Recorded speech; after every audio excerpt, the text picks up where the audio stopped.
And this time of year, some good surefire baits that I had real good success with is a willow leaf spinnerbait in a half ounce to 3/8 ounce. And as you can see, I like the gold glaze myself, but everybody's got a preference. But you let the water clarity, the water color, dictate what you use. I do. I find that when the water's clear, I have better luck with a real bright blade. As I say, I like the gold. Some people use the silver. But I've had real good luck with a shiny blade. And if you'll see here, this isn't just your average spinnerbait that you buy off the shelf. Everybody comes up with their own little methods, but I'll take me a little rubber, those little rubber sinkers with a little rubber in the middle of them. I'll take that rubber core out, and I'll clamp it on my shaft of my hook.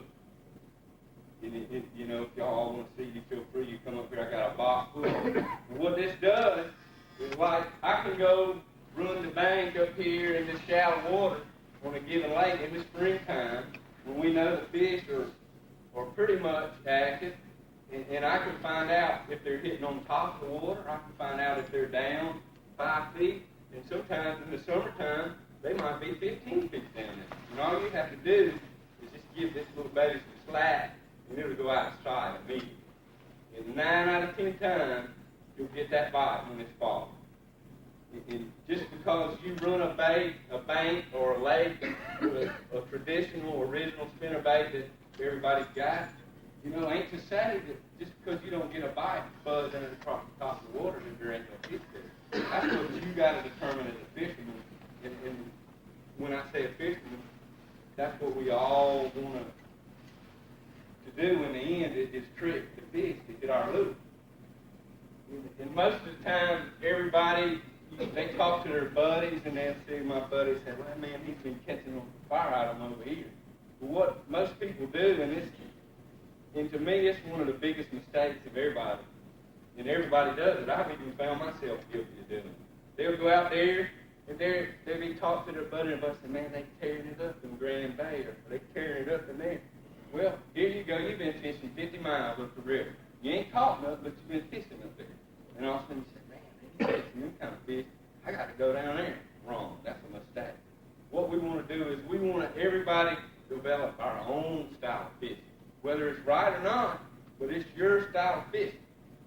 If you go and don't catch nothing, tough. But then there'll be that time you go back and you'll catch the fire out of them doing what you want to do and the way you want to do it. Not the way Bill done it down in Grand Bay or Joe over there in wherever. We want to develop our own style of fishing. Whether it works, it's not going to work every time. But we want to try to make it work more times than not. And so it's tough, it's tough making the right decisions, but I promise you, it's better to develop your own style of fishing and not try to be like somebody else. We want to develop our own style. Well, as the year progresses and we coming back, we fishing, the water's been cool, well, it's starting to warm up. And as again, the temperature dictates the way the fish lives, eats, everything. It's how he relates to cover, how he, just everything he does. The temperature dictates that. So once we get in, we fish in the springtime and it's warmed up, say, we out of the 50s into the 60-degree temperature range. Fish, a few degrees to me and you, we probably wouldn't even notice it. But 5 degrees to that fish that lives in this water every single day, believe me, he knows it. He knows that triggers something in his mind, and I keep saying he is, but what we all out there after is the sheep. We want the female. And it triggers something in her brain when that water temperature just keeps steady climbing until it gets to a point. And all of a sudden they go, we got to eat up. We got to get full of energy because we're fixing to go through a strenuous time. And when I say strenuous time, we're talking about the spawn. And that's when the fish becomes real vulnerable to yours and my bait being thrown into shallow water, because most of the time a big fish is not in shallow water at all, much. Only time he's there is to eat and leave. You hear these people catching these 20-pounders in California. Look at what they call them on and how deep they call them. 60 feet, 10-pound test, you know. They don't live in 5 feet of water all the time. They wouldn't get to be that big, trust me, because there's so many lures plopping down there now that, you know, he'd probably get snagged if you fish where I fish most of the time. It's one boat after the other. So what we got to do, we got to develop our own style and our own technique that we feel comfortable. We can go fish right behind somebody saying, I'm going to go up there and I'm going to catch some because he ain't been doing what I'm going to do. And that's what I hope that if anything else I do, I make y'all sit down and realize that maybe I can come up with my own style of fishing. I don't have to. It's good to pick up the phone and call your buddy. He said, man, they tearing up. We said, they biting down there. Well, maybe they ought to start biting rabbit fishing. You know, we just don't want to throw all our marbles out the window and say we've been creek fishing for 2 weeks just because Bill caught the fire out of them one day down on the causeway. We done been 10 times up the river, but yet we ain't caught nothing. But we still don't want to throw all that information away because the fish are there. You ain't fishing where they're at. And so we're moving on up the seasons now. Say the temperature's increasing in the water. The fish become a little more active. Well, you want to change your tactic. You know, you spinner bait. All spinner baits aren't the same. And this is the time when you might want to take your weight off of your spinner bait and buzz it across the top of the water. Because this is when the fish are becoming more active. They're making themselves more vulnerable. They're just like a big buck now in rut. They're up there. They having to go up there and feed just because they know it's coming, and it's going to take all their energy and all their stored up fat that they've made all winter to go through this time. Because most of the time they don't eat too much when they're up there trying to bed and whatnot. But that's what we want. We want them to be up there in the bed zone, and in that zone where they're more vulnerable to hit our lure. So there again, you want to change your tactics. You want to change your speed of your retrieve. You know, you just try whatever till you finally come up with something that you feel like is what the way to go, whether it's right or not. Just come up with it, you know. And one lure I didn't mention to you, and when you're fishing the pre-spawn in the springtime, early spring when the water's cold, I've had real good success with a jig. I use a big pork frog on the back. The bigger, I like a real big one because it makes my bait more buoyancy and it doesn't fall real drastically. And it makes it to where it stays in that strike zone. Like if you got a big pork frog that's real buoyancy versus one that's smaller and not as buoyancy. So a lot of people, they'll take their pocket knife and they'll shave off a big hunk of that pork frog. They said, it's too big, it'll get the fish's mouth in the way and prevent me from getting under a good set. Well, we ain't wanting one with a mouth that big anyway. We want one with a mouth that big. So a little bitty pork frog, that much thickness ain't going to make a difference to where you ain't going to get to set the hook, good or not. So the bigger the pork frog, to me, my thing, it slows it down. It lets that thing sit there, and that fish is seeing it going, is that what I want? And if it goes like I don't want that.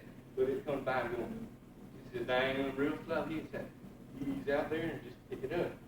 And man, I have to tell you right now, a jig, when the water's cold, will catch some of the biggest fish and the biggest stringers you ever want to see in your life.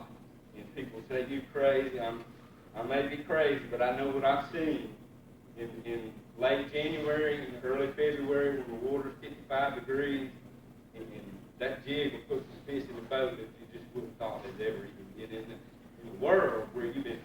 It just makes, it's something about it that they'll hit it. That's just something I wanted to jump back. I just slipped my mind. Like I said, I'm not a speaker by no means. I'm a fisherman, and I'm up here doing this because bass fishing's given me a lot of enjoyment, a lot of success, and a lot. I've made a good bit of money. Not to say I could quit my job and do this all the time around here because I'd be foolish not if anybody knows bass fishing. One day you catch them, the next you don't. But it just, you know, it's been fun to me, so I felt like I could come up here and try to tell y'all some of the things that's made me successful, and all y'all, I just felt like it was something I needed to do. But we'll get back to the fishing there. So with the water temperatures warmed up, we into the high 50s, the lower 60s. Well, like I told you, that little bit of change, that fish notices immediately. Well, you and I look. So he gets up there, and he becomes real vulnerable. And got a question? I want to mention something. Your fish get in a category that they do need to listen to, but they will be fishing a springtime pattern at night. All right. Well, maybe I can help you win the tournament tonight on what I got to say. Hopefully so. But as we're talking, we're getting into the really active time of the year. We're getting into the spawn. When the fish, all fish don't spawn at the same time. I'm a firm believer of that. I don't know what everybody else believes, but I believe that on any given day within a month's time, you can get one that's through bedding and leaving, and one's coming up there that's full of eggs, and she's ready to feed and get up there and lay her eggs, you know. So there's a big time span in that spring spawn that those fish are going to be up in that area. And when I say that area, that shallow zone that makes them vulnerable to be caught. And one method that I like to use is buzzing that spinnerbait right across the top of the water. And if you run it by one that's really in the eating mode, she'll usually knock it out of your hands. You know, she's to the point to where, you know, she's ready to feed and ready to get on with through the cycle. She's gonna hit. And back to our little map here. This is the time when the fish have tendency to they venture back up into this shallower water. And so, like, we got trees lining the bank. Well, that's a prime zone to get that fish because she's up there. Fish relate to breaks. Bass do, they relate to breaks. You know, anywhere you got a break in either the current or the contour of the lake, point underwater, whatever, fish relate to that head. And so that's where you want your spinnerbait to hit. You don't want to just throw it anywhere and everywhere. You want to pick these spots, and you want to cast to them and come up with your method as far as the spinnerbait is concerned. You know, like I said, I like to buzz it across the top of the water and to see if they're active. Well, if I go run the bank and I don't have any success, I ain't even had a strike. Well, and I know there's some fish there because I've been fishing there before. I'll say, I'll turn around and go right back down the same bank I fished, but I'll slow my presentation down. I won't be buzzing it across the top of the water. I'll just be pulling it out of there real slow. And a lot of times, that little bit of change will trigger a strike from a fish that you wouldn't have got if you just went on to new territory. And I'm a firm believer, if you think there's some fish there, just because you went down that bank or down that bay or down that point one time and you didn't get no strike or you didn't get any bumps or any action or whatnot, don't think there ain't no fish there. Please don't do that, especially if you have caught them there before and you know what's there. Don't give up on a place just like that. Give it ample time. Now, I ain't saying go sit there, throw the anchor out and fish there all day on one little bank, even if you don't catch them.